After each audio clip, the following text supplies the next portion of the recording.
Walmo awni clé on be Bamako kono Mali la 15h be ambi alaka clé wula here di awni awmo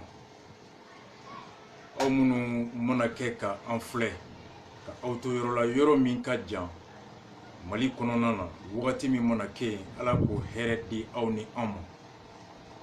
ni awmunu be ka anaje ka auto faso kofe ngo kumana ke aw se kunye faso kofe ala ko kunke here awni awmo nawbe tunga siraka alaka awla kana alaka tunga here aw garjige ola alaka aw kisi tunga toroma alaka aw nyuma sigin faso kono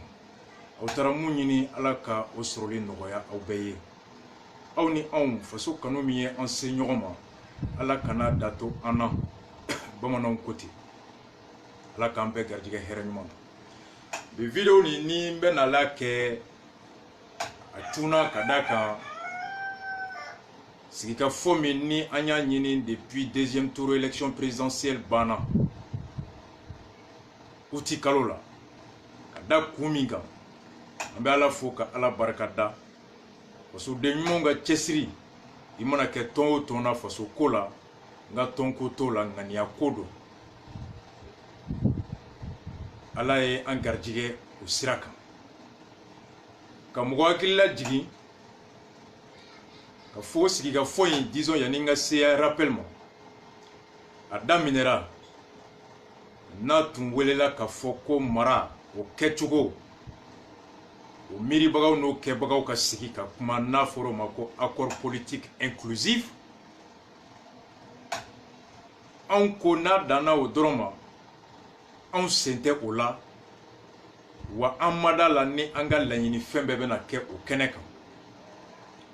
anko ka sika fo wara ka lase faso dembe ma kasoro I dongu make I ka faso miri chogoye I ka faso joli o sira chogoye I da don chogo faso la parce que politique est faso miri sira doye politique est faso jo sira doye nga o te faso jo sira kelenye o te faso miri sira kelenye miri chogo werebe joli chogo werebe munte politique siraye ni ambo kono ni société civile be ola anga kramgo nanga nyomugo imam diko ako akake beka sirika foye dialogue national inclusif dans lequel ambebe akono anga la yini keroye et des milliers de Maliens et des organisations maliennes aussi ont abordé dans le même sens lors de l'atelier de validation des termes de référence. Si il faut que la domina ko ka laje ambe to inge munye anamina si ko fe muni munga benkera o chaman min kono toko yele maraka bo politique kulu kelunga siki ka fola ka ke malien beka siki ka foye. Le terme national inclusif mi adoptera aussi ya fo damnera kubeli commune kono Mali kono na commune keme woro anita ani kele wa damine kabini duguma o muye bitene octobre kalo kleta ani nani no isiniye ambe bila ngomi mana video la jesini ikaro ko tene octobre kalo kleta ani nani ani trata octobre kalo kleta ani duru o don fla o kibarua de sera ama ka fo Bamako commune woro ani cercle ulu bena sigi ka kuma ulu ta donye ni kalo kle muga ani kele ana kle muga ani fla no ye dogokun kuran nata dogokun min be nale o tenen o tarataye o ye malien munu be kofe ambassade ni consulat ulu ka siga fo be ke o kono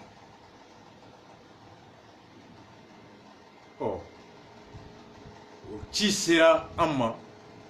doku in damine wa soro nere mbe togoma la faso kofe nga Bamako kono commune woro coordination CDR ulu ni comité scientifique bodo e nyonye ka sigi an bɛna taa kuma min kɛ a kɛnɛ kan mun ka gɛlɛn anw bolo ka ɲɔgɔn hakilila jigin kɛ o la walasa sini ni tɛnɛ a n'a tarata o kɛnɛ kan CDR cɛden minnu mana taa u ka commune kɔnɔ débat la principe mun sira mun ka gɛlɛn anw bolo koloma min ka gɛlɛn CDR bolo n'a ka mɔgɔnifin tɛ se k'i kɔgɔ da bɛɛ la kɛlɛ la i ka bolofara dɔ ta k'i wasa don o la i ka teri ka nɔbɔ o la ni k'i b'i kɔgɔ da a bɛɛ la n'o tɛ a laban i tɛ nɔbɔ a si la i da bɛ k'a bɛɛ la i tɔgɔ bɛ k'a bɛɛ la e bɛ kɛ tɔgɔ ɲinina ye video ni sigikun de ye ka mɔgɔw hakilila jigin ligne mun ye anw ka ligne ye sigiyafo kɛra Bamakɔ kɔnɔ hali bi ka kɛ k'a bila video la an ka todunkan na a ka cari bi ni sini cɛ ani sini journée bɛɛ ani dɔgɔkun in kɔnɔna bɛɛ la minnu bɛ kɔfɛ u k'u labɛn k'u yɛrɛ sɔnsɔn ka taa sigiyafo in kɛnɛ kan nin yɔrɔ de ka gɛlɛn anw bolo ka jama la faamu an ka se ka wuli o bɛnkan kan bamananw ko sugu don tɛ sɛ la mɔdon ye o de la an ko hakilila jigin don sigiyafo in n'an y'a ɲini CDR maa o maa n'i bɛ a kibaruya suit comité CDR bɛ yɔrɔ o yɔrɔ Mali kɔnɔ Mali kɔ kan an donnen kalafili la ka Sumayila Sise ta ka campagne kɛ ni URD ye fan bɛɛ premier tour kɛ ten ka deuxième tour kɛ ten bamananw ko an tilalen ko n'i donna fɛn na n'i ma ko sɔrɔ i ka ko faamu i donkun n'i ma fɛn sɔrɔ i jilaja i ka fɛn faamu nka n'i donna i ma fɛn sɔrɔ i ma fɛn faamu alors e ye bɔfu nafu donkun ma y'i la takun ma k'i la e ye pɔnpɔn pogolo ye ala ka an kisi o ma an kun donkun ka ŋaniya tun ye an ka cɛbɔ o ka ɲɛmɔgɔya sɔrɔ ka sigi masaya bulon kan ka mara kɛ ni anw ka ani a jɛra miirina min na ni ala m'o latigɛ ka da ko min kan n'o ye suɲɛni ye an k'o tɛ kojugu ye an suɲɛna cogo min an jɛra an ka victoire la cogo min o cogo n'an ma o ɲini k'o dɔn ka tila ka taa sen don kalata wɛrɛ la ka sɔrɔ o fiɲɛ an m'o ɲini k'o dɔn k'o dilan ni kɛlɛ ni suɲɛni wɛrɛ dara anw kan fɔlɔ ye ala nɔ ye filanan o ye yɛrɛ nɔ ye il nous incombait par devoir de tirer les enseignements pour s'enrichir dans les futurs, dans les échanges prochains. Au logique de kɔnɔna la an nana ye ka fɔ Mali élection fo ka yɛlɛma don jamana in kɔnɔ yɛlɛma bɛ don cogo di démocratie kɔnɔ cogoya fila ni taabolo min bɛ o man di ye i b'a fɛ o sariya ka yɛlɛma i b'a fɛ o taabolo ka yɛlɛma a kɛra sariya sunba ye o a kɛra sariya misɛnninw ye o nɔ ka ye mara taabolo kan fanga tilacogo kan a cɛbɔli kan hakɛw o dilanni kan ɲangati o kan hɛrɛ sɔrɔko ɲuman kan cogoya fila n'i bɛ ngwara dabagaw fɛ opposition ni wasaden b'i bolo hali ni wasaden t'i bolo i b'i magɛrɛ ngwara dabaga kulu tɔn dɔ la parti d'opposition dɔ la o la faamu i ka hakilina la kura min b'i bolo ka a fɔ ye o ko a laɲini o ladon bulonba kɔnɔ baro ka kɛ o kan ka ko bɛ kɛ sɔn ka kɛ ka yɛlɛma kɛ ka tɛn o ye soit si tu as des députés je propose une loi ou si tu n'as pas de député à l'Assemblée tu t'approches d'un parti qui est représenté à l'Assemblée nationale le convaincre de porter tes idées en projet de loi en vue d'un débat et de son adoption à l'Assemblée nationale. À ce titre, il sait qu'il y a un sira doye.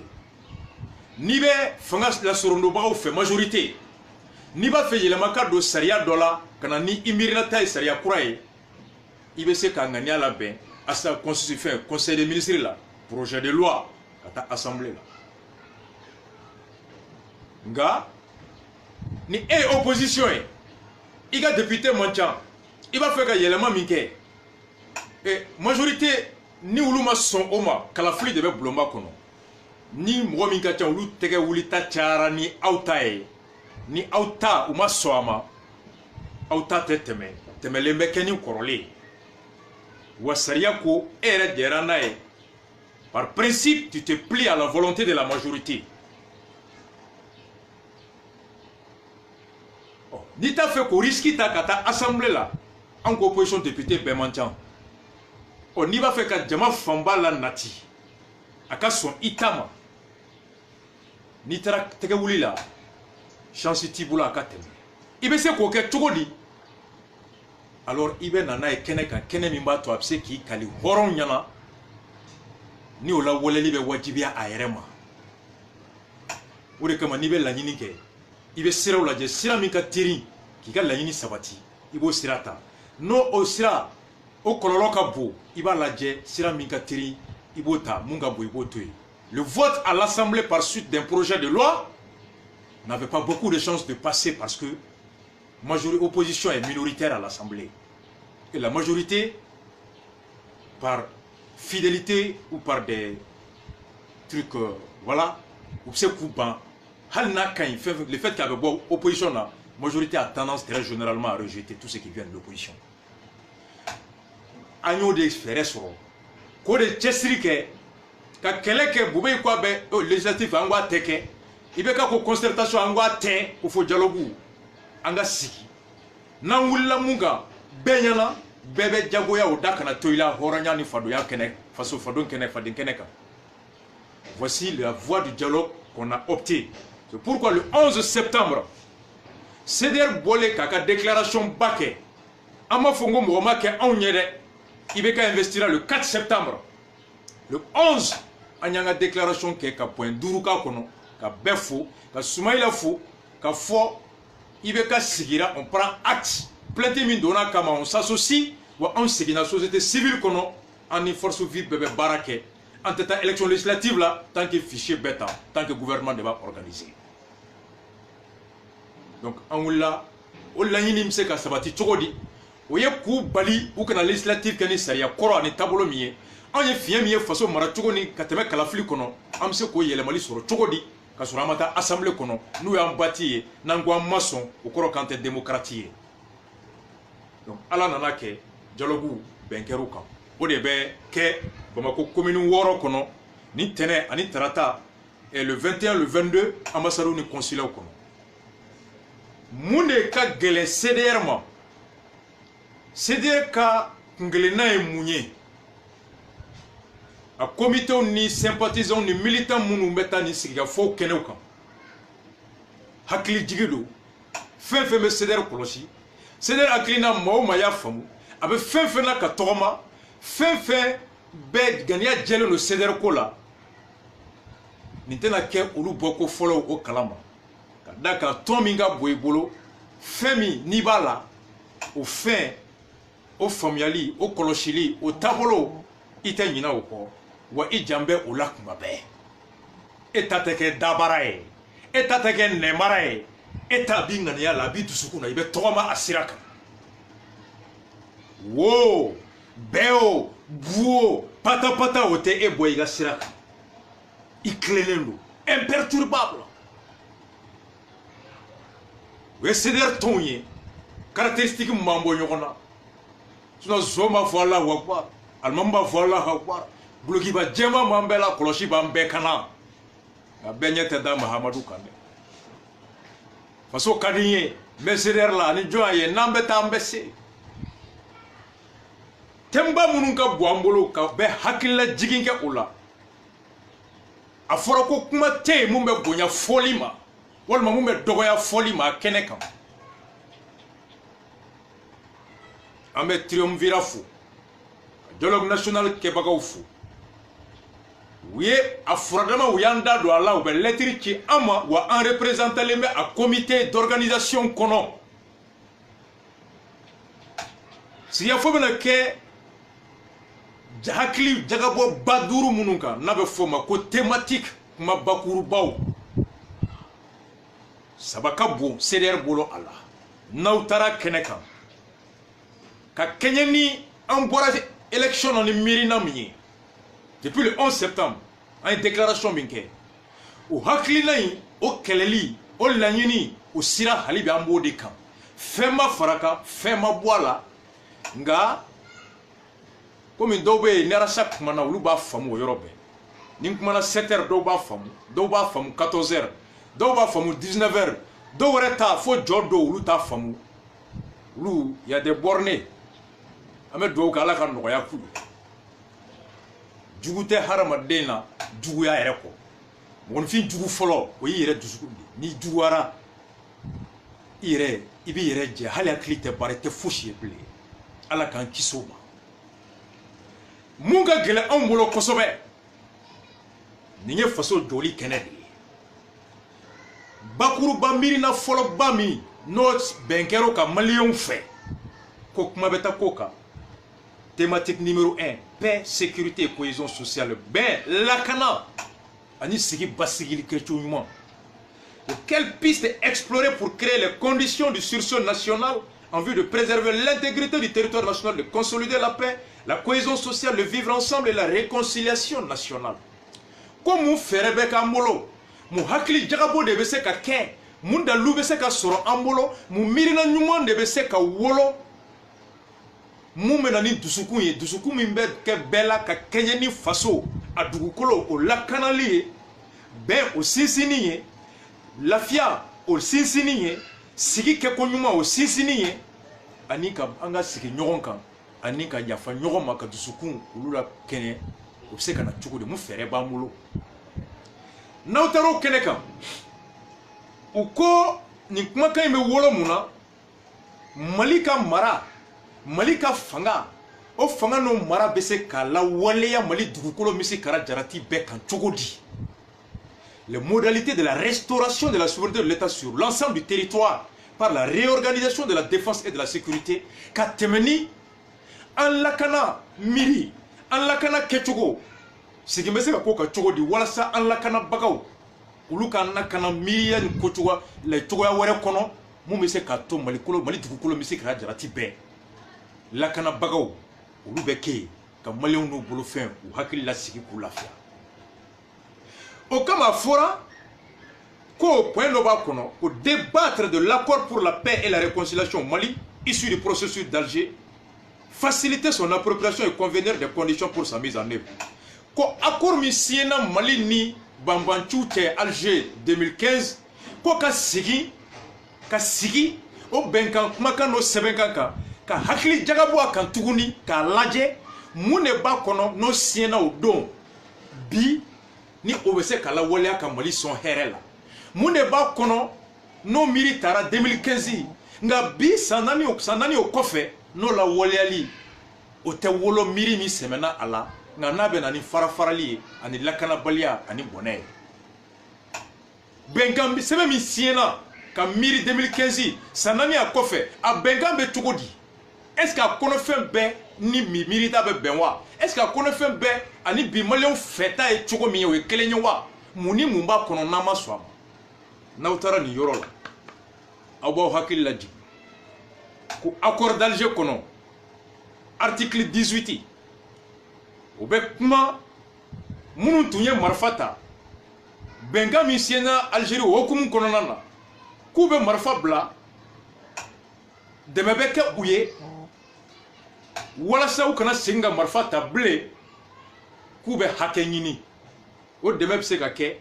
minnu tun ye finitigiw ye n'u ye fini bila ka don faso juguya la k'olu bɛ segin faso finitigiya kɔnɔ minnu tun tɛ faso finitigiw ye nka ni u kɛra u ka banbanciw ka kulu o kɛlɛkɛbolo dɔ ye n'a ka d'u ye ka don Mali finitigiw t'u la olu bɛ se ka don o kɔnɔ intégration réintégration pour ceux qui avaient déserté, intégration pour les nouveaux combattants qui souhaiteraient intégrer l'armée malienne. Nous t'a fait que finitigi nga nous ba fait ka deme soro ka se ka bara wore ke jago bagange fenwre deme wore beta ka di uluma ani ka udege wori o jawari lab marali o donial financement et accompagnement dans la région. Article 18, 22 et 21 22 o ko kunulu tara ko ulu be sigi ka taa lakana kɛ u tun ye kɛlɛ kɛ k'u to yɔrɔ min u bɛ bɔ dugu min na u bɛ taa yɔrɔ la débat min kɛra a bɛ dɔgɔkun 3 bɔ Afrique câble kan SEMA ka kuma lase la plateforme ka kuma lase la ani Shogel Kokala Maïga ani comité de suivi des accords o élément dɔ fana tun bɛ yen Robert Dissafe siɲɛ 3 Shogel bɛ SEMA ni plateforme ɲininka SEMA mɔgɔ ɲininka disons ko bɛnkɛ senni kɔfɛ k'u tilara ka mun de fara kan décembre ou juin ko ni maliyɛnw to kalama k'u k'o fɔ naaninan de la plateforme ɲɛmɔgɔ ko mun farala Alger bɛnkan kan k'o tɔgɔ kɛra ko le relevé de conclusion ko Mali gouvernement ni rebelles bɛnna la ka signer ko ni armée a maracogo miirila kura ye ka dilan kura ye reconstituer ko policiers gendarmes douaniers armée olu fɛn fɛn bɛ taa ka daminɛ Gao Kidal Tombouctou Menaka fan o fan ko o kɛmɛ o 51 o bɛ kɛ mɔgɔw ye policiers ye douaniers ye gendarmes ye minnu ni olu bɔyɔrɔ ye sera composé majoritairement des forces de défense originaires, enfin des militaires, policiers, gendarmes originaires des régions du Nord. Tiens, do ama fo SEMA tcheko la konga ama fo ka beke Touaregu ye ameke Tamashegu ye o ni Gao ta ka Tombouctou ta Kidal ta mɔgɔ kɛmɛ minnu ka ca Diallo be Bamana be Guindo be Maïgaw be ko i bɔra ka kɛ ye dɔrɔn jamu ko t'a kɔnɔ an ko hali ni o bɛ mɔgɔ hakili sigi dɔɔni nka maa minnu tun ye marifa ta ko ka tila ka olu lasegin ka faso fini don la u ka to u yɔrɔ la yen ka faso ka nafolo ta k'o don marifa la k'o d'u ma wa u bɛ tila ka don armée fan bɛɛ dugumala fo a sanfɛla miiri bɛ kɛ yɔrɔ min lakana fɛɛrɛ bɛ tigɛ yɔrɔ min commandement n'u ko mun u tɛ sɔsɔ o la ala k'an kisi ni olu u kɛlen ka yɔrɔ dɔn marifafɛnw b'u bolo wa olu de fana ka kumakan bɛ bato turupu fɛ n'u taara don min na k'u bɛ ban ka bɔ bɛnkan kɔnɔ o don b'a sɔrɔ an ka wari donna marifa min na o b'u tɛgɛ kɔnɔ o don b'a sɔrɔ u bɛ yɔrɔ min na olu de b'a yɔrɔ dɔn ka tɛmɛ bɛɛ kan u bɛ an ka gundow dɔn an bɛɛ bɛ ɲɔgɔn kan olu de ɲɛmɔgɔ ye mɔgɔ tɛ se ka ko dogo ɲɛmɔgɔ la o don n'u k'u bɛ bin an kan alors i ni mɔgɔ min bɛ si i teri n'a ko a b'i fɛ don min na a ɲɔgɔn tɛ b'i jugu la Bob Marley ko ten your worst friend could be your worst enemy an ko ka fɛɛrɛ tigɛ hali n'a ma sɛbɛn accord kɔnɔ o rebelle bɛɛ segin ko lakanabaga minnu bɛ ten ko ye maa minnu bɛ bɔ yen ka miiri ka kɛ k'a lajɛ n'a fɔra ko bɛɛ de bɛ ti i bɔyɔrɔ la ka na région minnu bɛ yen n'olu ka mɔgɔw man ca armée kɔnɔ dun jɔn b'olu la ka na anw bɛ bɔ Kayi anw généralement jago de ka di anw ye Kayi ani sɛnɛ ani tungala taga ani mɔni ba bɛ yɔrɔ minnu na jago tungala taga sɛnɛ ani mɔli o de ka di anw ye kosɛbɛ Kayi mara la ni o y'a sɔrɔ a émission kelen kɔnɔ Shogel ko ten Musa tile la ko Sikaso ka de tun ka ca armée kɔnɔ kosɛbɛ Sikaso sɔrɔsiw bɛɛ lakana kɛ fan bɛɛ administration ka fanga de y'o ye n'i taara baara la maa min y'i ta i nafa b'a ye yɔrɔ min na don min na a b'i bila ka taa yen de nka n'o fanga bɔra i tabaga bolo ka ban o kɔrɔ ko e tabaga ta tɛ e ye bilen e de ta i yɛrɛ ye l'État qui te recrute, l'administration qui te recrute, tu utilises en fonction de ses besoins. Mais quand on enlève à l'administration le pouvoir de pouvoir utiliser ses employés selon ses besoins, alors, nous torturons un peu tout. Jamana de bita, ale de bisara, nga sagote ble abibla baramina. Mbita bara lambara. Ngandi yoromi e jaye de ta barake ningali beke John de John ta John de John sara. La conséquence, c'est dépouiller l'État de cette prérogative de pouvoir servir tous les Maliens sur toute l'étendue du territoire du Malien et en toutes circonstances sans avoir à être limité dans cette prérogative ou à recueillir l'assentiment de quelqu'un. Donc, don do manake, ni lakana balia buyana yorola, kasoro o yoro mogo, ulu mancha armée kono, jombe tout lakana au dos. Qu'on attire l'attention des débats, des co-débatteurs, ma ometakana au camp. Absake jamala, dobeke, ferebe sorobolo, ferebe mba tono farla ninka, ansirane me munyebi, obeseka o siran kumbe sini. Quelqu'un pourrait avoir des solutions de gage, de préservation de cette prérogative substantielle de l'État, ou même faire comprendre aux signataires des accords que même à la longue, tout le reste servi. Donc, n'ambeko accord kono, préambule là, attachement à l'intégrité du territoire, à la forme républicaine, à l'unicité du pays, alors on ne saurait pas cautionner des dispositions qui peuvent être de nature à ébranler ces principes sacrés, consacrés dans le préambule. Aukana nina ni yoro. Yoro chamambe accord kono, na ni yoro inka bu kosobe omma. Nan sigira ka kuma accord ka fen chamambe. Ka fo koni administration collectivité territoriale, meru, conseil régional, kono lube mugouta. Police et fait et médecin ta c'est commun kono école karamogota école de base école communautaire là nous un projet OK ou bien ka mogota bara la mairie du conseil régional kono ko mogota tata hake dokadi yen dugu o deuma koroni kayka bora ka beta bara nyini gaw nani gaw kay nyogo soro gaw ka de folo beta ni posu totora be di kayka ma ni posu tomato kayka taso ni gaw ka fara bora ka to bara nyini kay Kaika de follow beta, ni posu totora gauka pseka suroni, ni posu tomato kaika beta. Hali ni gauka ba donga teme kaika de follow beta ni gauka e. Oui, choix au nombre, à la qualité, non, choix à la quantité, plutôt à la qualité. La quantité de nombre, le nombre de quantité, je veux dire, hake John debe aouye, o hake, o mugobe wa ou luga donné avec Tugodi na fatola. Donc, vous voyez, Femi risque de sacrifier la qualité au profit de la médiocrité. Flana avait même le principe de l'unicité de tous devant le service public à Bobeboy. Quand Beka Kanya Beka Barala, à Bob Obranlé, encore Haklito au Rola. Vous voyez, débat à Kono. Ni Akorore Munga Boamo. Vous voyez comment en Kunira, en Gombe à la Foka, à la Barkada, Akor Komini, à Kelembeka Chamandoro. Kada fendo ubaka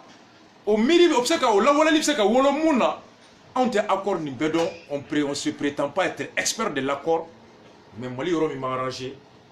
on nyesira la disons parti mi nanga miri boroka yoro e au kawa piuka ka ukuluma bwa tobe fe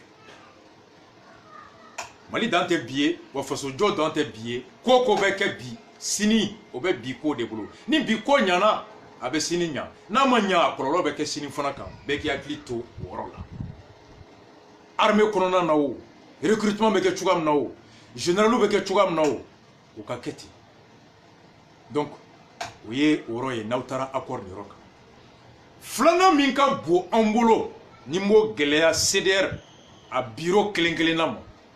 a coordination kelenkelenamo sympathisant kelenkelenamo malien to nene respect ka miri bora munga ni seder ka miri boroka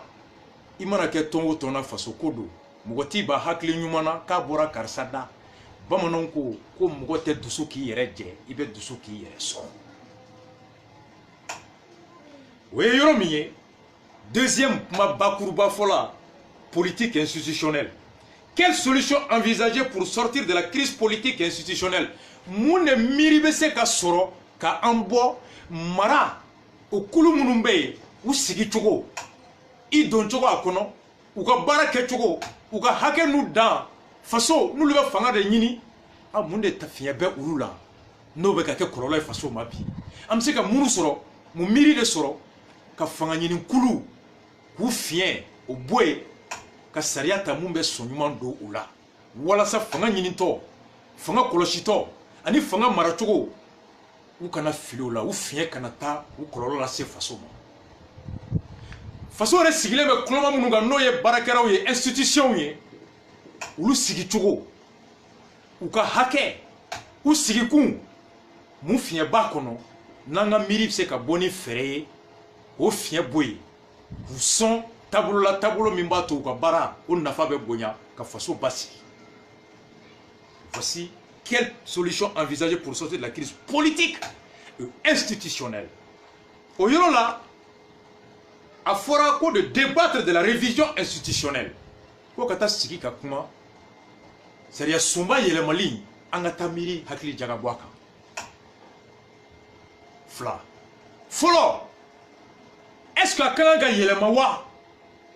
n'a ka kan ka yɛlɛma mun de bɛ yɛlɛma a kɔnɔ.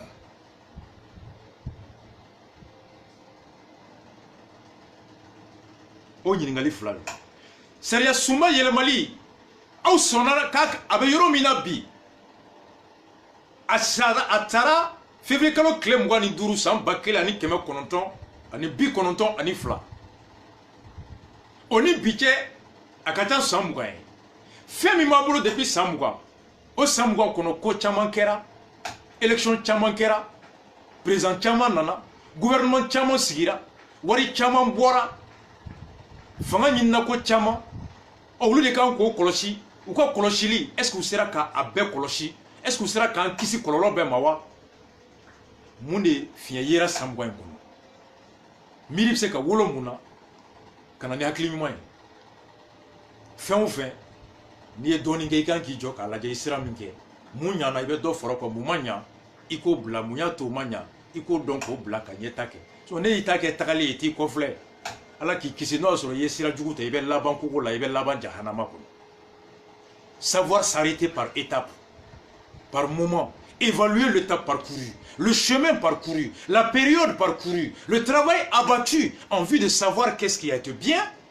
et comment renforcer les mécanismes qui ont permis de produire ces résultats positifs. Qu'est-ce qui n'a pas été bien, par comment j'ai échoué dans tel aspect et qu'est-ce qu'il faut pour ne plus reproduire les mêmes chemins. Cela est un devoir qui s'impose à tout individu doté de raison. Oui, évolution il s'impose. Est-ce que l'élection, c'est-à-dire Sumbaï, constitution, a quand gagné le mawa? Oui, il y a qu'il n'a fallu. On sait dire qu'awo a quand gagné le mawa. Oh, il y a une est-ce qu'il y a le mali, n'a quand gagné le mawa, est-ce qu'il y a le mali, ou a-t-il 600 wa? Au fond, la question est, est-ce qu'il y a quand gagné le mawa 600? On sait dire qu'awo a quand gagné le mawa 600. Oh, ni akanga yelema follow wakanga yelema sisa flala munebe yelema akono au saba ceder cap point principal bafle en ce qui kunye nini gouvernance citoyenneté nya fok madamne façon kono maoma ko kibi ko da bela e nanfiki de wa foka ba ete foi sur la chila. Toi, tu es un démagogue, un populiste. On saurait à lui seul s'attaquer à tous les domaines. À un moment donné, un homme, il faut savoir qu'est-ce que tu veux. Choisir un domaine, il dit wasabi. Dobu nyesi écologie, dobu nyesi gouvernance, dobu nyesi accord, dobu nyesi sécurité, dobu nyesi nima. Ngaye kelengo ke kelenga beke était alaye. Aye nafigi e tokoba e tokotina ni réforme là anko muna kan ka ke nyabe sega kan tukuni ni tara kola ni ma kosoro ika kofa élection de ka gwambo parce que c'est dire qu'on en a famu ko gela fe be faso kono ko kala may kala ke chogo may munu me kla kala na uta kodon lakana may lakana kebagaw may kiri tigabagaw may ko yoro foita faso kono ko mun kay on bolo kongo minogo lakana balyaw sira kolonyawo kiri jugu wo bingali wo abeye marajugu kololodi marajugu o fona nyamugo jugu de nyamugo jugu très généralement o beta ta jugu de la ɔ ni e ko i bɛ kalan gɛlɛya kɛlɛ i k'i bɛ kɛnɛya dɛsɛ gɛlɛya kɛlɛ lakana dɛsɛ gɛlɛya kɛlɛ i bɛ n'o kɛlɛ cogo di i b'a fɔ maa de ye o tigi kɛ ka miirina ta ka baara kɛ ni o ye n'o tigi man ɲi kaban i b'i si ban kule la i tɛ se k'i dusu don mɔgɔ wɛrɛ kɔnɔ i tɛ se k'i sɔn don mɔgɔ wɛrɛ la tile kelen i tɛ se k'i dusu don mɔgɔ wɛrɛ la n'a ma diya ye o tigi fana n'i ko i b'o bɔ yen o taara cogoya min na n'i m'o cogoya ɲini k'a dɔn cogoya min sera ka nin ɲɛmɔgɔ jugu ta ka taa tali wɛrɛ kɛ n'o o fiɲɛ kelen ye ɲɛmɔgɔ jugu wɛrɛ bɛ tila ka tɛmɛ o tacogo kelen na ka taa o bɔnɛ kelen sigi i kun o kama n'i b'a fɛ ka nin bɛɛ kɛlɛ anw bolo a bɛɛ ye ɲɛmɔgɔ jugu min ka marako jugu ye o ɲɛmɔgɔ jugu in taara cogo di a bɛɛ bɛ daminɛ yen an k'o jugu o tacogo in de saniya fɔlɔ n'o saniyara ɲɛmɔgɔ jugu o tali bɛ gɛlɛya ɲumanw bɛ garijɛgɛ ka tɛmɛ pour nous tout est lié au processus électoral o de kama an ko n ko an tɛ taa législative la ka sɔrɔ tacogo min bɛ yen bi n'an y'o fiɲɛ kɔlɔlɔ ye n'o fiɲɛ ma bɔ yen n'an taara an bɛ taa wasaden kolon ta tuguni o fiɲɛ kolon in fɛ ɔ n'i ko ko sariya sunba tɛ yɛlɛma sisan o kɔrɔ de ye ko kalafili fɛn fɛn bɛ na kɛ i sɔnna o bɛɛ ka ta ni tacogo kolon ye ɔ n'o tacogo kolon taara wolo ɲɛmɔgɔ kolon na fɔlɔ ye ala nɔ ye filanan o ye jɔn nɔ ye i bɛ sɛfan fɛ e t'a fɛ ka sɛfan ci quel est ton objectif tu veux quoi an ko a yɛlɛmali kun bɛ bɛn wa sisan don ka da kan n'an ma sɔn o ma sisan assemblée dun tɛ se ka to yen ko députéw olu tɛ yɛlɛma wa député minnu fana bɛ yen olu fana tɛ se ka to yen f'u si bɛɛ hali ni anw jɛra n'a ye k'an t'u bɔ yen bilen ala bɛ se ka dɔ faga sini ala bɛ se ka député ninnu bɛɛ faga ɔ ni députéw banna jɔn de b'u ta u bɛ ta kalafili min na o kalafili o cogoya in o de ye anw suɲɛ présidentielle la sariya danbe ladamu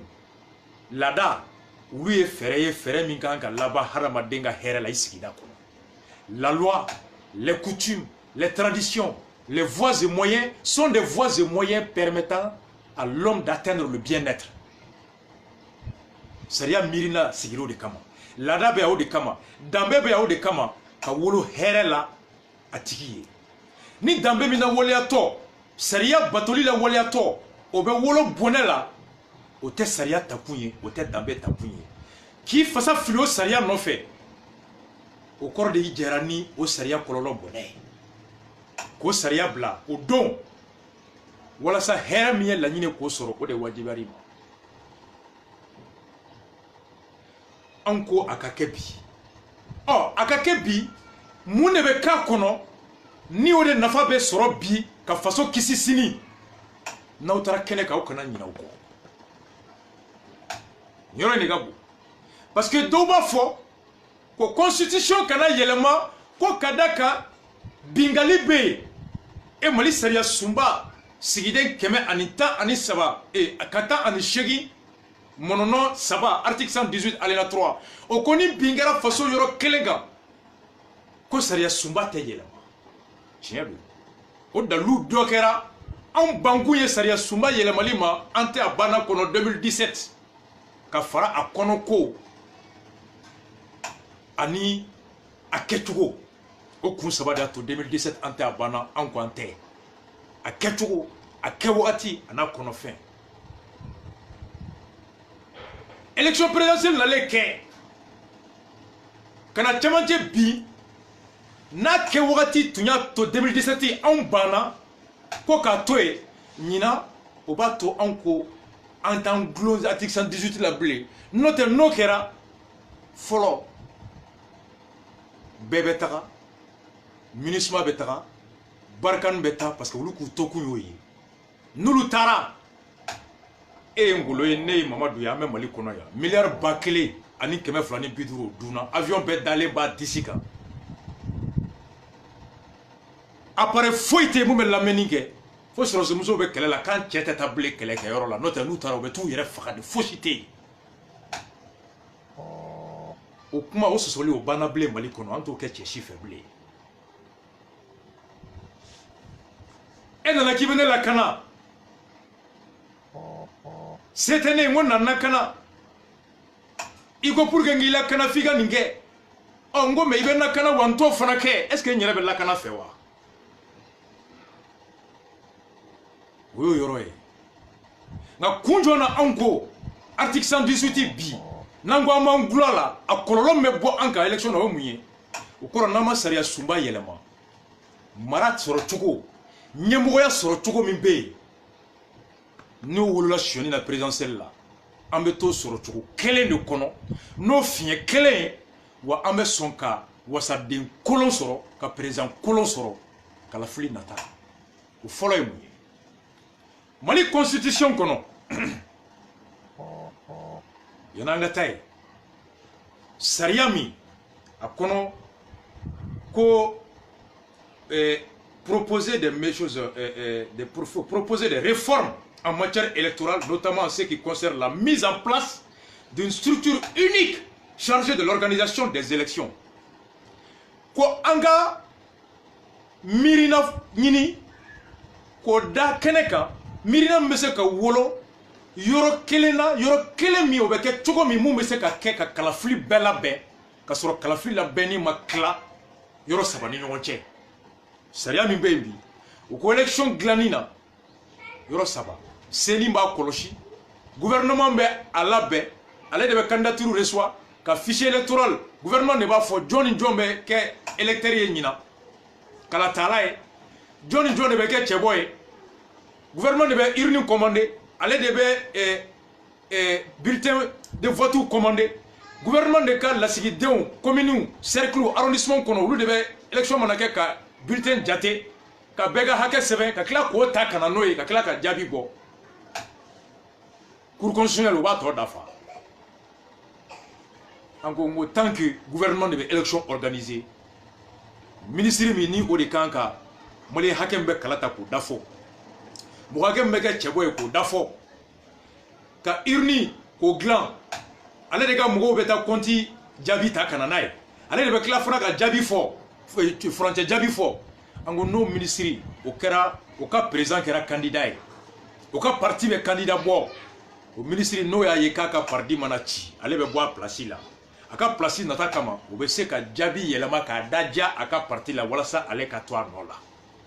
an ko tant que c'est le gouvernement qui organise les élections le risque de fraude est élevé à 99%. Les résultats ne seront jamais conformes au vote exprimé dans les urnes. Et mɔgɔw bɛ siga la a mana jaabi fɛn fɛn bɔ hali ni tiɲɛ don an tɛ da la surtout que a ka hɛrɛ bɛ nkalon tigɛli la fanga ka to ale n'a ka candidat n'a ka parti bolo o ka to gouvernement na an ko walasa an ka bɔ o kɔnɔ fo ka yɔrɔ ta yɔrɔ min olu kelen de bɛ élection na bɛn olu de bɛ maliyɛnw compter minnu si sera ka kalafili kɛ n'u ka hakɛ dafalen olu de fana bɛ minnu b'a fɛ ka kalafili tabagaw ye k'olu ka fɛn ta ka bulletin dilan u ye ka jaabi kɛ o kulu kɔnɔ opposition ka mɔgɔ hakɛ min bɛ bɛ yen majorité ka mɔgɔ hakɛ bɛ kɛ yen société civile ka mɔgɔ hakɛ bɛ kɛ yen si tɛ suɲɛ i sigilen ɲɛ n'o kɛra o jaabi o ni tiɲɛ ka surun o ni maliyɛnw fɛta o ka surun n'o de ye commission électorale nationale indépendante an ko bɛɛ bɛ o de kama o de tun b'an bolo an y'o de bila ka na an ka segin o ma ka CENI renforcer n'aw taara a ye kɛlɛ kɛ o yɔrɔ la ko ka élection sariya yɛlɛma ka élection dilannen bɔ gouvernement bolo ka élection na bɛnni di CENI ma gouvernement da ka bɔ élection ko la élection a ko ka na fanga ɲinibagaw yɛrɛ ani jamanadenw bolo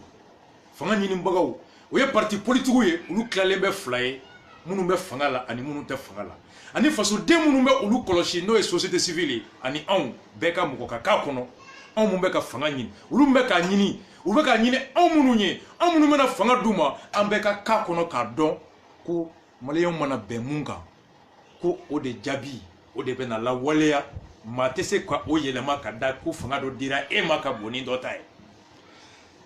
o loi min n'an bɛ se k'o yɛlɛma assemblée la ka sɔrɔ révision constitutionnelle tɛ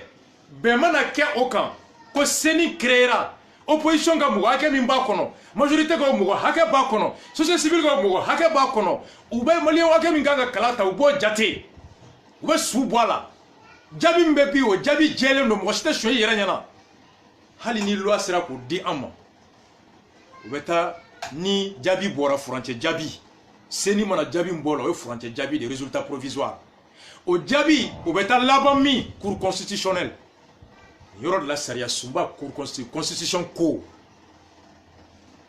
a ko sariya sunba so min n'o ye cour constitutionnelle ye juge 9 de bɛ yen o juge 9 olu mana jaabi min bɔ ka bila yɔrɔ min kalafili député kalafili ani président kalafili o jaabi o y'o bannen o tɛ se ka yɛlɛma bilen ɔ fɛn min tɛ se ka yɛlɛma bilen yanni i ka so ma i b'i jilaja ka fɛɛrɛ bɛɛ tigɛ i kan'i bolokɔni kin o kɔfɛ n'o tɛ i ta ye mɔnɛ ye wa mɔnɛ b'i faga ni CENI filila olu kan ka kɛ yɔrɔ ye yɔrɔ min ni olu tɛ se ka fili u bɛ fili dilan ka jɛlenya o de kɛ laban ye ɔ olu mɔgɔ 9 min bɛ yen sariya min b'an bolo bi président de la république kelen de bɛ mɔgɔ 3 ta k'i tɛgɛ ɲɛsin ko bon ne ye mɔgɔ 3 di olu bɛ kɛ cour constitutionnelle juge mɔgɔ 3 ye o mɔgɔ 3 fana la ko 2 ka kɛ sariya dɔnbaga dɔrɔn ye sariya sugu min don o ma fɔ assemblée nationale o président o fana bɛ mɔgɔ 3 di magistrats bɛɛ faralen ɲɔgɔn kan olu ka kulu conseil supérieur de la magistrature o bɛ mɔgɔ 3 di o de y'a kɛ mɔgɔ 9 ye magistrats ka mɔgɔ 3 olu fana bɛ sariya bɔ an ko fiɲɛ bɛ yɔrɔ min fɔlɔ aw kana ɲinɛ président de la république a fɔra k'ale bɛ mɔgɔ 3 min di a fɔra dɔrɔn ko 2 ka kɛ minnu bɛ sariya dɔn nka sariya sugu jɔn sariya sugu ka ca dɛ sariya min bɛ tiɲɛ min bɛ cour constitutionnelle la o ye élection ni administration o sariyaw de sariya kɔnɔ furusa sariya bɛ sojɔ fari so dugukolo tiɲɛ tila fari sariya bɛ baara sariya bɛ assurance sariya bɛ minnu bɛ taa kaso la o sariya bɛ administration sariya bɛ donc on dit seulement donc 2 juristes mais de quelle spécialité anw ko ka yɛlɛma don o yɔrɔ la k'a fɔ hali ni président ka hakɛ bɛ to a bolo hali ni assemblée président ka hakɛ bɛ to a bolo ka magistrat ou bien mɔgɔ 3 di olu ka taa kɛ conseiller cour constitutionnelle la o 3 2 ka kɛ sariya dɔnbaga ye sariya min ni o de bɛ cour constitutionnelle bi da don yɔrɔ min na k'o latigɛ olu ka kɛ cour constitutionnelle sariya dɔnbaga ye des juristes spécialistes en droit constitutionnel ou au pire en droit public. Notez, ni être quelqu'un qui est spécialiste en droit de famille, en droit successorial, en droit du travail, en droit du contrat ou en droit pénal. Quand on a cour constitutionnelle là, attends, avec comme mobile, mécanicien peut pas do, vidansi peut être chocomi. Ngaïba sur dobe Toyota doni, mais Mercedes est doba doni. N'a fora ko ni garage kono ko foy kuma te ke ni Toyota te on est être mécanicien ta mumbe Mercedes donc ka to blay am se ka flide aussi o yoro la anko donc 2 juristes de spécialité droit constitutionnel ou droit public o bato mo be ke ulu be ado o ye la nyini folo e na utara cour constitutionnel yoro la anko ke no kera o se ka élection solimana ke ka se munuma adomba odu flana président debe mɔgɔ 3 di assemblée nationale o président fana ye mɔgɔ 3 di an ko an ka yɛlɛma don hali n'an ma yɛlɛma don président ka mɔgɔ 3 la nka assemblée nationale président o kelen kana mɔgɔ 3 di bilen cour constitutionnelle la nka assemblée bɛɛ de ka jɛ ka mɔgɔ 3 sugandi olu ye mɔgɔ 3 min sugandi fana n'a fɔra k'u bɛɛ u mana kɛ mɔgɔ 10 ye mɔgɔ 7 olu de ka jɛ o mɔgɔ 3 kan n'a bɛ fɔ o ma ko majorité absolue o kɔrɔ ko député hakɛ min bɛ yen o député hakɛ tilalen 3 ye fo 2 ka jɛ n'a ye ko nin 3 an jɛra n'a ye u ka taga cour constitutionnelle la a ka bɔ mɔgɔ 1 ŋaniya la ka kɛ mɔgɔ tilalen 3 ye o 2 mana jɛ mun ma majorité absolue o nafa ye mun ye a ka gɛlɛn majorité 1 ka majorité présidentielle ou bien majorité politique olu ka majorité parlementaire so a ka gɛlɛn président n'a a nɔfɛ kulu olu 1 ka assemblée députés kilalen saba ye k'o 2 kuru sɔrɔ kuma bɛɛ. Et très généralement opposition bɛ hakɛ min sɔrɔ o hakɛ kelen b'a to n'olu ma jɛ mun ma majorité olu tɛ se ka majorité absolue sɔrɔ majorité politique président ka parti mɔgɔw olu tɛ se ka assemblée député bɛ kilalen 2 ye u tɛ o kuru 2 bɔ. Donc diyagoya n'u b'a fɛ ka mɔgɔ 3 ta u bɛna sigi u ni opposition bɛ kuma opposition bɛ se k'a da don a la mɔgɔ tata la o mɔgɔ tata o fana bɛ se ka kɛ mun tɛ kɛ assemblée président ka jɔn ye. Donc par la proposition d'élargir ou de transférer le pouvoir de nomination des 3 magistrats dévolus au Parlement à l'ensemble des députés et non au seul président nous permet de doter l'opposition du pouvoir de blocage de la minorité. Blocage de minorité avec la majorité qui est notez très généralement président de la République en assemblée président on va généralement au club avec parti clé. Oh, moko konton kan ka femita ni moko woro be fangelen fe moko woro mana je femima kaba wa saba c'était où le blé magistrat ka moko saba président ka moko saba assemblée nationale président ka saba na assemblée nationale président ka saba ani président de la république ka moko saba nulu benamunga o ya bani maintenant kerata obse ka to cour constitutionnel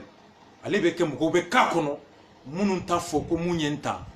ko mbo kele ne ka barala wo o kele fanati sigible ka fo ko nga fanga be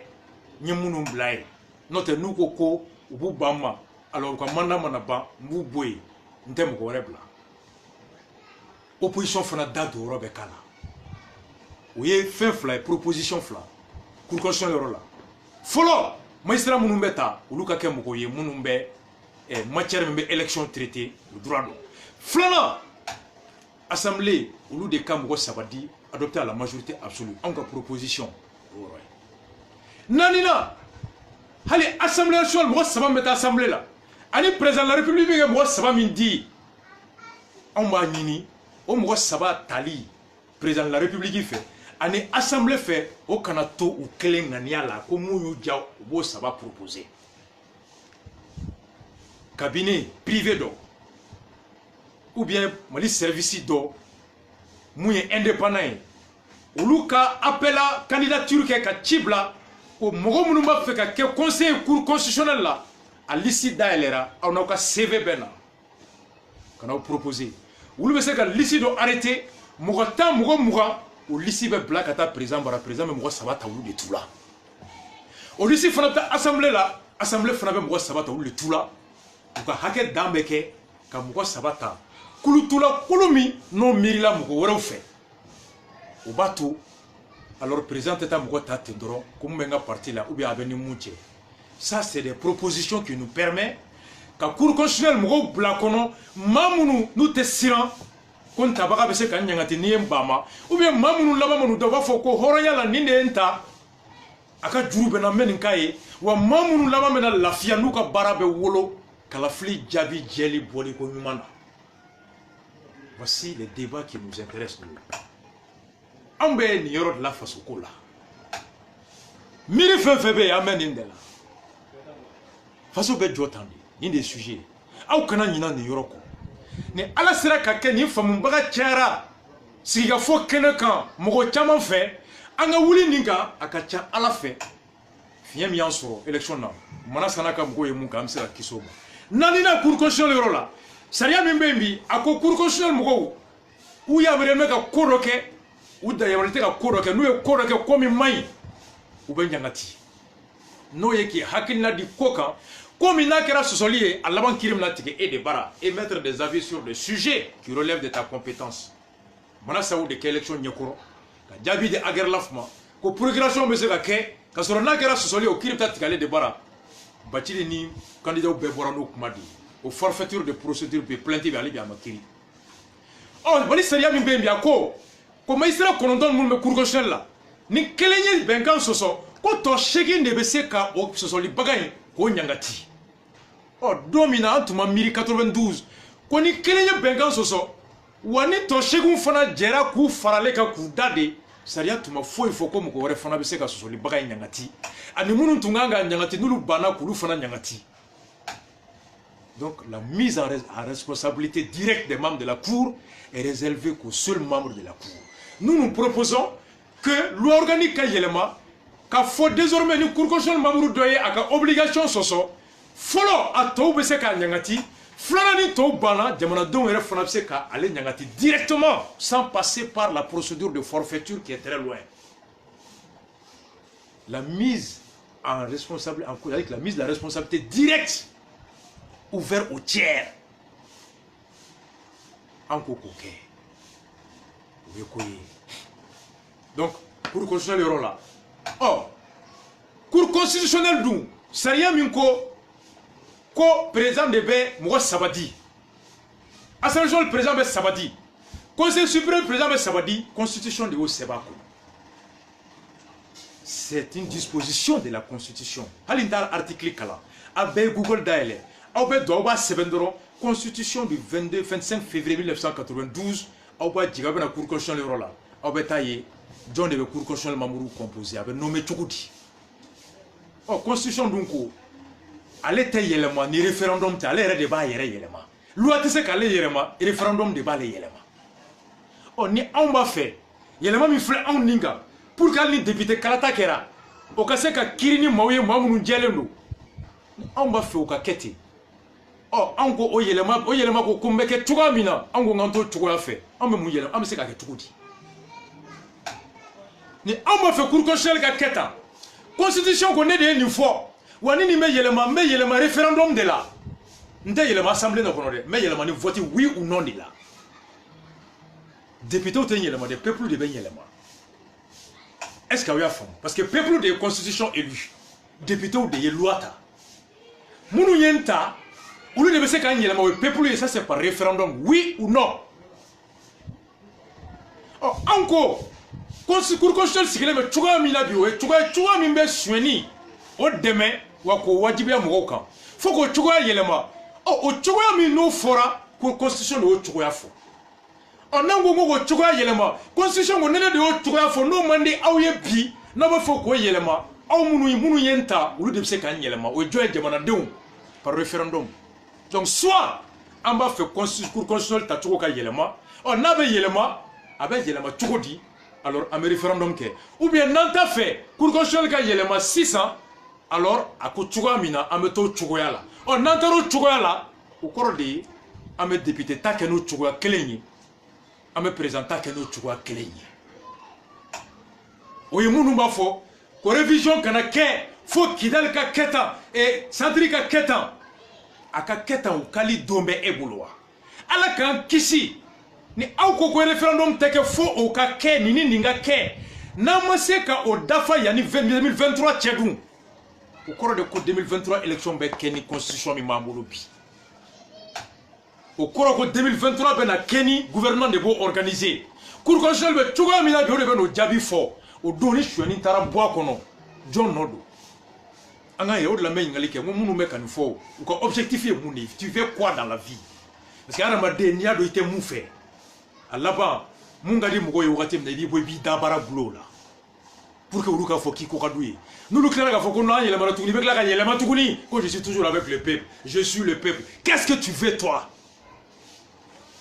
Un leader est celui qui est capable de savoir là où il va. De l'expliquer avec des arguments à ses militants. Parce que l'être humain est doté de la raison. Et la raison est la chose la mieux partagée au monde. Nul n'est idiot. Il suffit de bien expliquer les choses aux gens. Quand on est honnête et sincère. C'est clair. Nico constitution kana ke révisé. Insécurité B article 118 alinéa 3. OK. Ngani dalu jombe ebolo ki bi se ka lakana sabati ko ni BBC kana ka fe ka dalu be dafa ka beni 2023. Non make on CDR codé andu mena élection que président ka mandat be ban 2023. Au mandat mana ban no ya sura ma constitution yelema ka ni yoro yelema alors amena kala fli croquer Nini fere kelende o fere kelende fana ko gouvernement de élection organisée wa cour constitutionnelle be chowa mina be ulu de be jabi di o lu mana jabi min o jabi te yelema o don chweni min gara 2018 mana se jabi min jagwa 2018 no chweni kelen tarake 2023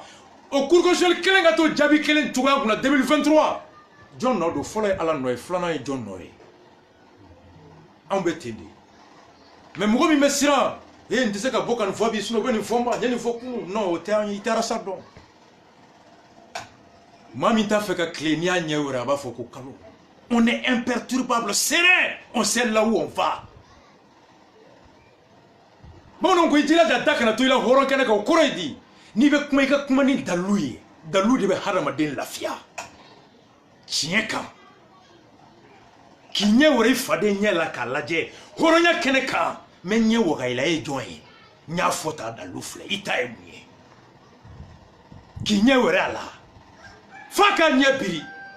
akana seka kuma akabode kata sigi ayiye zoe ayiye jena kila ayiye afalendo ayiye ni neke ishiba au foli lae. Tu peux pas me regarder dans les yeux de l'honneur et de la dignité. C'est ça le CDR. Adakana tu ila horonyala. Et là tu es à l'aise partout. Flana constitution clean gono ay google la la de akana nyina ngo nawtara ni keneka cour constitution la angwa la yini flé. Élection nyafo au gouvernement de Balabé. Tant que gouvernement Balabé, gouvernement ga candidat au ka gagné au latigelendo. Oumar Bongo côté qu'on ne peut pas organiser une élection et la perdre sauf si on s'appelle Mathieu Kérékou. Wa Mali kono kuma yetiya. La doctrine de la guerre la fabi. Flana faut élection à Djabi Labani que le président Kalafli, ani député Kalafli Djabi Laban mais cour constitutionnel de Bolo. Laban est mounier. Au constitution kelim kono. A folendo koni président Tara a sigili masaya fanga au fauteuil blond kono au chesikan ka sigi fanga ya blond kono no ye investiture cour suprême de Oudi lu de be blaka kalkanke lu de be fanga au bere dama au chesi dama au lawale ali au yamaria dama no investiture le 4 septembre au cour suprême bimoke au monument au juge là John ne veut juge mo John ne veut juge que John ne veut cour suprême juge ta constitution cour au conseil des ministres be siglé ou devez dire que magistrat d'outa ou que juge cour suprême les membres de la cour suprême sont nommés par le conseil des ministres constitution qu'on a là-bas avec la cour suprême institution les 8 institutions, Cour suprême, et la Cour constitutionnelle, Aboul Yorolade, ou le juge nommé Tchoukoudi. Au Cour suprême, il me fait un sigi. Au juge, le ministre de Bessigile n'est pas nommé. Et le conseil des ministres président est joint, président de la République. On nous est juge nommé Cour suprême. Au Cour suprême, président, John n'est pas nommé, président de la République clé n'est pas. C'est le président de la République qui nomme le président de la Cour suprême par décret. Les membres de la Cour sont nommés par le Conseil des ministres et le président de la Cour suprême est nommé par le président de la République. Ministre de l'élection organisée. Djabi, Cour constitutionnelle, Cour suprême, Cour constitutionnelle Bodi, Fanga la Walali, Cour suprême Bodi. Et ministre John des ministres ici, président de la République. Cour constitutionnelle, John des magistrats, Kononton là, Warani, président de la République, bébé particulier là. Et fanga la nyini fana Cour suprême John de fana bodi juge mbe président de la République de kana fana bodi mais on me sait que kisi aux élections chiani ma chogodi encore n'autra kene ka obe munfo o yoro la président de la République n'a le pouvoir exécutif fanga mi la walali ke o nyemogo e ani saria la walali fanga no pouvoir judiciaire ou luka faraka bonyo on a peu séparation effective et réelle de ces deux pouvoirs. Par quoi? Proposition du CDR. Follow. Président de la République qui a blé. Cour suprême présent à tout nommé. Cour suprême Jijou, Conseil des ministres qui nous le nommé. Mais Conseil supérieur de la magistrature, allez des cas magistrats nommés. Cour suprême là. On a présent, vous savez, le critère avec le doyen des juges et tout. Mais que la nomination des membres de la Cour suprême revienne au Conseil supérieur de la magistrature. Et la Constitution, quelle est le Conseil supérieur de la magistrature, quoi présent, quoi de président de la République. ale de bɛ magistrat bɛ nommé san o san k'i muté ka bɔ i place la le procureur nommé a bɛ kɛ procureur de communicateur la ɲina san wɛrɛ a bɛ kɛ juge d'instruction yan fɛ san wɛrɛ a bɛ kɛ juge de siège yan fɛla la n'i i ko ma diya ye ɲina san nata a b'i bɔ i place la o magistrat bɛɛ sirannen bɛ i kana muté Gawo i kana muté Ɲɔnɔ i kana muté Kidal i kana muté San i kana muté mankan bɛ yɔrɔ o yɔrɔ o bɛɛ fana b'i sigi ani mɔgɔ min bɛ ɲɔgɔn na e ye parti cadreba don parti ka commerçant don téléphone mana ci walima ni mun bɛ jɔyɔrɔ ɲini na o bɛ su bɛ ban parti cadre dɔ bara fili la o muso bara walasa u ka place sɔrɔ ka to wari bɛ sɔrɔ ou bien Bamakɔ yan o kama kiiri tɛ se ka jɛya kiiri jɛyali ani élection yɛrɛ jɛyali fana la anw ko président de la république a bɛ se ka to conseil suprême de la magistrature présidentielle la nga magistrat ka nomination affectation a kɛra cour suprême ta ye o a kɛra magistrat yɛrɛ bɛɛ ka décret min bɛ u mutation kɛ o conseil suprême de la magistrature u kelen ko projet min bɛ dilan président ka fanga ka bɔ a bolo ale dan ye ka signer dɔrɔn ni conseil suprême de la magistrature ye arrêté min kɛ président b'a signer dɔrɔn il n'a pas le pouvoir de modifier le projet ou le décret ou la décision de nomination de mutation au début yɔrɔ caman na bi comme en France on va faire caman bɛ ta mun kan les magistrats pendant près de 100 ans u ye kɛlɛ kɛ a laban le président de la République française est le président du conseil suprême de la magistrature mais il n'a pas le pouvoir de nomination il a juste c'est tout un titre honorifique il fait que signer monsieur le président du conseil de la cour de cassation qui est le président du conseil le magistrat olu de b'u ka liste kɛ président dan ye ka signer ce qui enlève au président le pouvoir de nommer, le pouvoir de sanctionner. Avec Thomas Sera ou Réunion Rontier. Là, moi, j'étais sinon président n'y a plus qu'on y ait ni quelqu'un ben bon place là. Moi, j'étais à quel président blé qu'on y ait ni quelqu'un ben sera ni joroé. Ben là-bas me glou. Conseil suprême de la magistrature nous y retient ni barake kanye notation me ben sans kono. Ou notation de bateau ibe avancer ou be sanctionner. Ni a kekanye noti nyuma be dima ni ma kekanye ira awre de be nyogondo noti koloma na dima ibe sanctionné au là donc tous les magistrats vont être animés de travailler parce qu'ils seront sûrs que ils seront bien notés et non sanctionnés par un homme politique. Voici notre proposition à ce niveau. Bateau élection be djeya kala fli tête au blé gouvernement bolo kala fli jabi tête au blé président ga juju kele mo blé wa hali une élection chouena ni cour constitutionnelle ni magistrat cour suprême ni magistrat intégré c'est pour banga présidence donc on bolo ni c'est élection ke aya wira joni rola fen nani na ote fen baye men yoro foya parce que en principe juma do mbe gabon sibiri so ambe meeting na Port-Gentil samedi nata lundi ambe meeting na Libreville le 21 et mardi le 22 ni ala ni kira sɔnna an bɛ segin Bamakɔ donc Port-Gentil n bɛ don a tɔ kɔnɔ diaspora ta k'o expliquer kosɛbɛ nka mercredi do grand dossier kan n bɛ don diaspora ta kɔnɔ k'o expliquer kosɛbɛ nka komi cercle ani commune olu de ta bɛ daminɛ Bamakɔ ani Mali kɔnɔ ni ntɛnɛn octobre tile 14 ani ni tarata octobre tile 15 laban min bɛ yen n'o ye gouvernance ye thématique comment améliorer la gouvernance pour assurer un avenir dans la stabilité, la solidarité et la cohésion. Quoi me se kanani mu miri ani mu fere kura mu me se ka mara ketugo ala sania ka keni horonya e ka shweni ani bingali ani ngania juguya bo akono. Poser un diagnostic rigoureux de l'impact de la corruption et de l'enrichissement illicite dans tous les secteurs de l'État sur la situation économique, financière et tout.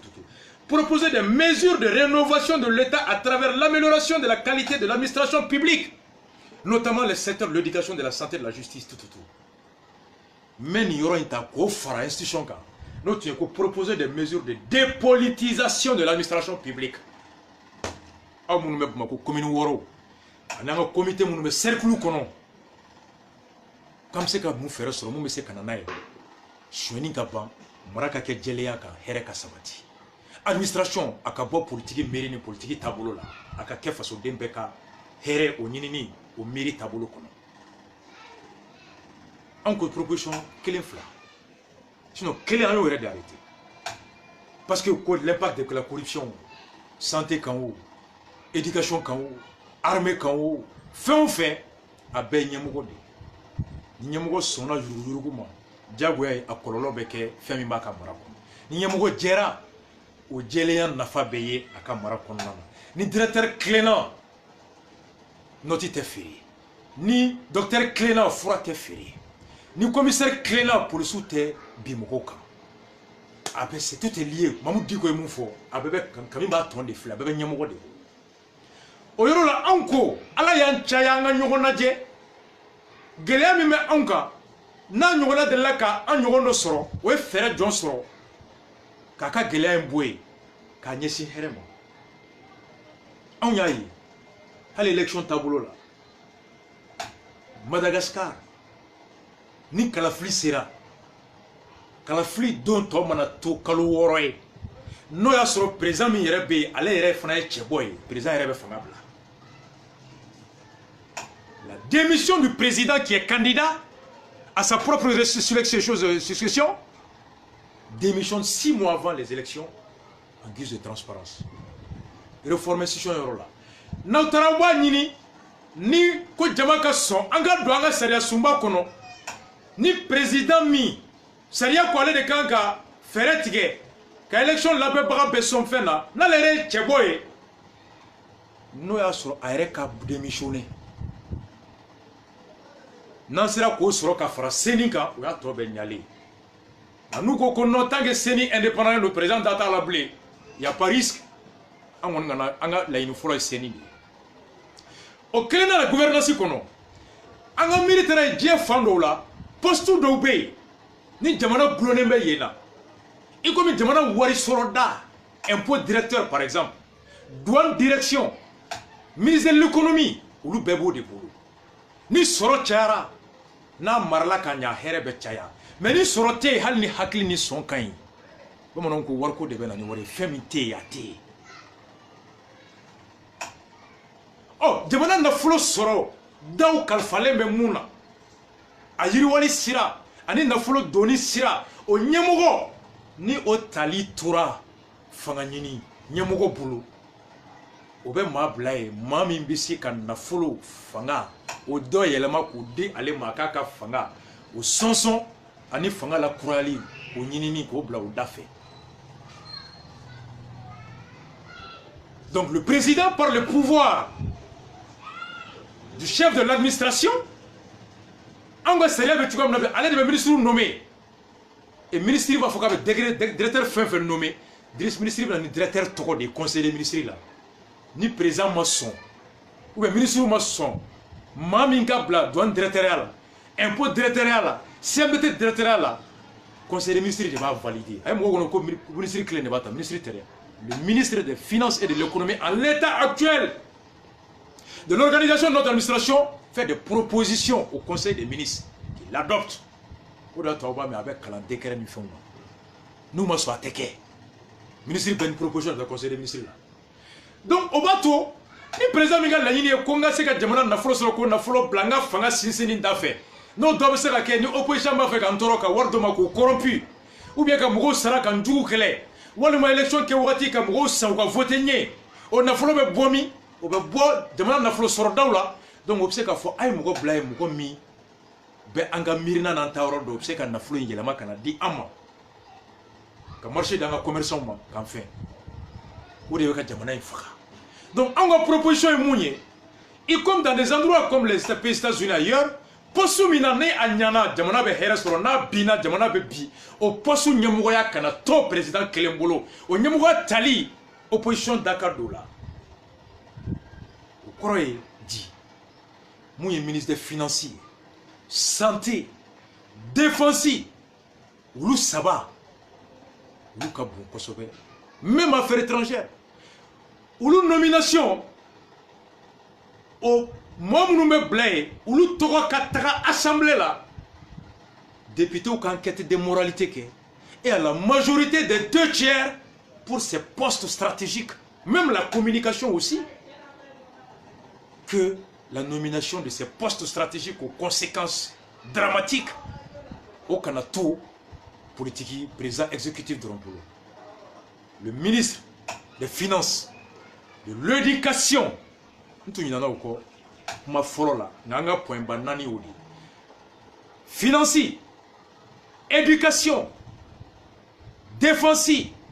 santé. Ay duruna fraka. Oye justicier. C'est ka foko kacha. Mais ni poste duru ou ka nomination na assemblée Dakar douala que nous me proposer assemblée ka réflexion kuka. Quand que de moralité que ka soro ka gouvernement yamaria car ça taya kana nita. Il va faire que monta ayi yamaria ikata. Ou bien il va faire que monta on mi yamaria ikata. Na borola gouvernement tobé. Président c'est ka prérogative garder ou appliquer. C'est vraiment sérieux be minabi. Ango jamana dembe rebe jaga présente au suffrage universel direct. Parce que les États-Unis présentent directement. C'est les grands électeurs qui élisent le président. Le président est élu au suffrage indirect aux États-Unis. Mais les conséquences du suffrage universel direct de l'élection est que nous avons président Ganga Toué à Kaka Maraketi. Nous avons fait le bois de Kamango, Sariate, mais notre assemblée là, l'assemblée représente l'ensemble du peuple malien. Balmao, nous avons des cas pour Amboulou Kosobe. Mais c'est la fin naninga au kana fin ko thématique follow ay thématique basse bamina thématique follow no paix sécurité défense accord d'Alger c'est que mena attaquer kata kuma o kan ayaw hakli jigi o kono ko ni munun tara ko lu seginga ta wolo yoro nu moro ni we kele dam na yoro mina hali no yasoro mo foko o beyrebeli. L'armée reconstituée sera composée en majorité des militaires originaires des régions du Nord. On sait que Nia la Jayorola, il va faut côté Kojoué, parce que Niamo Kemo Kemeta, Tomotuni Kauni, qui a le bœuf à l'Union. Au Kemo Kemela, Bichegi, lui, Luka Chani Tamashegini, Touaregui, Munga Cha rébellion. Rébellion fana bête Tamashegi, Shawaru Bako. Il va falloir là, pour le fait majoritaire n'est pas composé des ethnies majoritaires de rébellion. Dans les rébellions, il va falloir qu'il y a pas risque en matière. Mais n'empêche, on n'est pas dupe.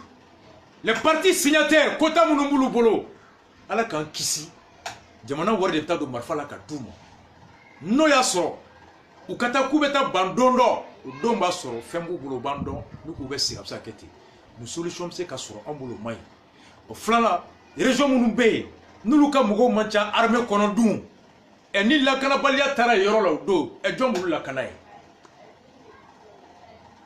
Voici les risques à long terme. Administration, le recrutement qui est reconnu, Mali Constitution qu'on a, avec la Constitution décentralisation là,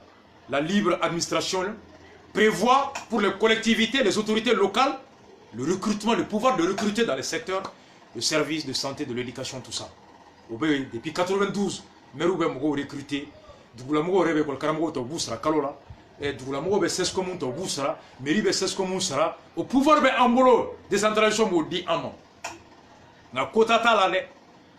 mali saria la bi ama fo ko ni communicatif mairie ko be kol karamogo minta neni dugo ka be kol karamogo minta ou be ses commun minta oh kunu kanga mo sabata ko flaka buka dugu kono ote oh accord ba fait ko quota de do pour les personnes originaires du secteur ce qui est de nature à fausser ou à briser, à violer le principe de l'égalité, un peuple, un but, une fois. Au profit de la médiocrité, du régionalisme, du sentiment de communautarisme, au profit du sentiment de régionalisme, qui ne doit pas en être le cas. On ne veut pas de quotas. On reconnaît le pouvoir de recrutement des autorités locales. Nous, on est partisans de la décentralisation parce que l'État central, c'est zéro. L'État central a failli. L'État central a montré ses limites au Mali. L'histoire est là pour en attester. Les limites de l'État central de Modibo, les limites de l'État central de Moussa Traoré. C'est pourquoi on a opté pour la décentralisation. Il reste à parfaire, mais à long terme, c'est un idéal positif. Donc, oui. Flana, réforme politique institutionnelle. Il faut élection Séninga Djaya. Séninga Djaya Kuro, Séninga Bo Koroshilila, Kakella Beningela Eredi. Que Sénig quitte le rôle de contrôle des élections pour devenir la structure qui organise les élections. Opposition comme Mouaké Mekakono, majorité comme Mouaké Mekakono, société civile comme Mouaké Mekakono, Mouachite Chouin Isiglé Nyanablé. Cour constitutionnelle magistrat, ou le nominé là, président n'a bɛ saba di o saba la fila mana kɛ sariya dɔnbaga ye olu ka kɛ sariya dɔn sariya min fana bɛ élection kiiri tigɛli sariya u ka k'o dɔnbaga ye u kana taa furusa sariya dɔnbaga ta ka to bila élection kiiri tigɛ sariya yɔrɔ la u tɛ ɲɔgɔn ye sira la a t'a dɔn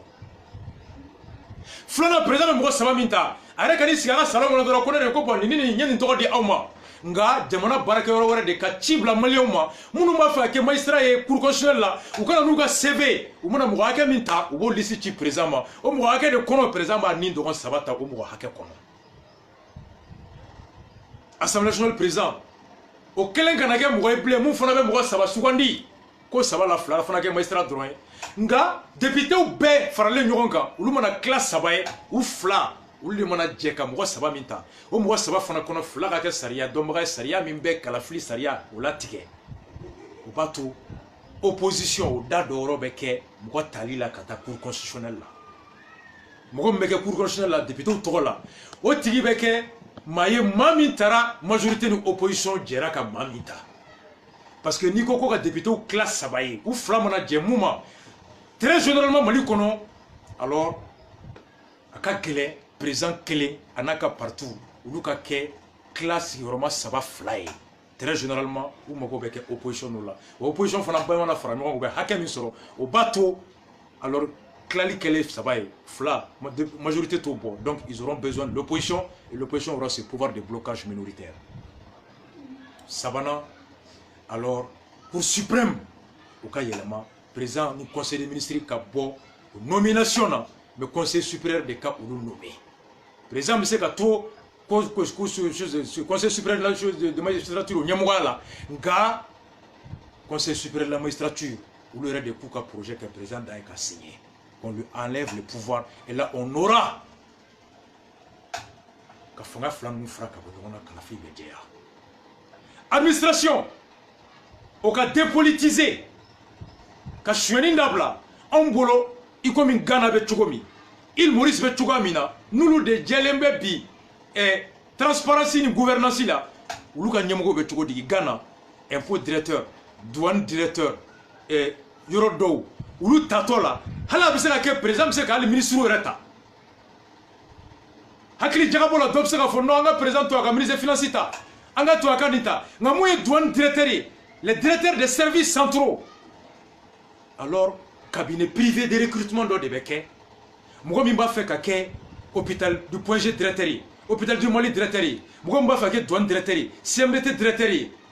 ainsi de suite énergie directeur ye chemin de fer directeur ye alors appel de bɛ kɛ bɛɛ b'i ka dossier bila ka na jury dɔ bɛ ta composé de professeurs et de grands chevronnés de l'administration critères donnés don bɛɛ b'a dɔn à l'avance u mana mɔgɔ minnu sugandi olu de tɔgɔ bɛ kala ka taa di ministre ma o ministre énergie ministre bɛ taa ni o ye conseil de ministre la conseil de ministre bɛ dɔw ta olu t'u la k'o nommé directeur la ministre transport bɛ taa ni dɔw ye o tɔgɔ la o b'o ta k'o kɛ chemin de fer directeur ye ministre agriculture bɛ taa ni dɔw ye o tɔgɔ la o bɛ ta ka kɛ CMDT directeur ye ministre finance bɛ taa ni o liste de conseil de ministre la conseil de ministre bɛ dɔw ta o tɔgɔ la k'o kɛ douane voilà impôt directeur ye o de bɛ kɛ Ghana ni Benin na ye les directeurs de services centraux cabinet d'autres cabinets de recrutement privé olu de b'o ta et tatamili tun nana ni nin ye tatamili nalen arrêté dɔ ta jamana baarakɛyɔrɔbaw o directeur désormais i tɛ nommé tɛ bilen jamana bɛ appel de kɛ bɛɛ ma mɔgɔ ni dossier bɛ na n'i recrutera i hakili la sigilen don san dɔ de bɛ i b'o kɛ 3 ans 2 ans 4 ans o bɛ déterminer i talen don i hakili la sigilen don ko mɔgɔ min ye n ta a tigi tɛ se ka wuli n'o tɛ n'e taara ten dɔrɔn conseil de ministre la mais mɔgɔ min ye nommé bi sinikɛnɛ a bɛ se ka conseil de ministre bɛ sigi chaque mercredi o bɛ se k'i wuli mercredi nata mais n'i taara kaban depuis a daminɛ critère dɔnnen don i mana ta i bɛ wagati hakɛ min kɛ o dɔnnen don n'o banna concours bɛ dayɛlɛ tuguni mais i hakili latigɛlen don ne min y'e ta ne yɛrɛ tɛ se k'e bɔ yen ni wagati ma dafa fo n'i ye faute grave kɛ e yɛrɛ min fana taara e hakili latigɛlen don ko ne b'a fɛ k'e bila ko la ko min man ɲi n'i b'a fɛ ni tɔgɔ ɲuman ka bɔ ou bien mandat filanan ka d'i ma i b'i ban ne bolo parce que i b'a dɔn se tɛ n ye k'i bɔ yen o de kɛra le directeur professeur So ala k'an kisi Samba So tɛ ɲɛ cɛ le professeur Cissé point G directeur professeur Cissé ale tun ye point G directeur ye ale de vérificateur wele ka taa enquête kɛ point G professeur Cissé de ale taara cogo di tatamili ka arrêté min nana a un dossier de Blakata avec d'autres professeurs. Il a été retenu par la commission de recrutement pour un mandat déterminé. Ministre de la Santé la Kofé, Tatam l'Italien Kofé, au ministère de Nanaka Wuli, à Klita Tikitolabli. Oui, professeur Sissé Wuli, qu'un général dans des blagues. Le professeur Sissé que je salue ici, Mafo, professeur, compétent, intègre, aïe, ministre qui a décision attaquer la Cour suprême là, et la Cour suprême lui a donné raison. Que le ministre est incompétent pour le relever avant terme de son mandat ou à l'absence de faute grave. Ou arrêter, mettre les directeurs à l'abri des chantages et de pression des ministres. Ou de Ghana, ou de l'île Maurice, ou de Botswana, on bolono de Béa. Ministre Tsekam, vous voulez plaire. Vous savez qu'il faut que douane DG ou le quoi mani war verser parti manina. Parti Tseka tafona ka foni meeting bambolo ni war di ama. Ni DG ko warti, ni tanga moye, atek à financer avec un bedi yafala là. Un parti commerçant, a une banque na. Nous kera jamana ga sini. Voici notre proposition. Au kana ni na ni ko débat là. Bitene le 14 ani trata. Le 21 et le 22, on est consulat ani ambassade taille. Mercredi, grand dossier qu'on est à la sonama, m'bedo kono, ko explication de pour que le comité mounoume kofé,